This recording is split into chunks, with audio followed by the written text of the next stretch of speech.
तर मी फ्लावर आणि कोबीचे माझ्या शेतीमध्ये पिकं घेतलेत.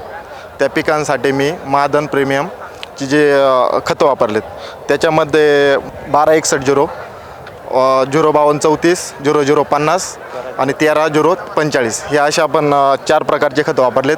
आणि ही खतं आपण आपल्या फ्लावर आणि कोबीच्या पिकासाठी वापरल्यामुळं चांगल्या प्रमाणात त्यांची झाडांची हाईट पण झालेली आहे, साईज पण झालेली आहे आणि मार्केटच्या ज्या आपल्या मार्केटमध्ये जो चालणारा माल आहे ह्या प्रमाणात आपली मालाची साईज झाली. त्यामुळे आपल्याला बाकीच्या मार्केटमध्ये मागणी जास्त वाढलेली आहे आपल्या मालासाठी.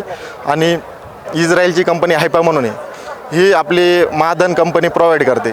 तर इतर कंपन्यांचे जर आपले खतं असतात हे वॉटर सोलेबल नसतात, थंडीमध्ये ते आपले एकदम विरघळत नाही वगैरे, तर हे 100% आपले खतं वॉटर सोलेबल आहे, एकदम असं चांगला त्याचा फायदा होतो आहे. तरी सर्व शेतकऱ्यांनी याचा वापर करावा आणि आपली शेतीमध्ये चांगली सुधारणा करावी.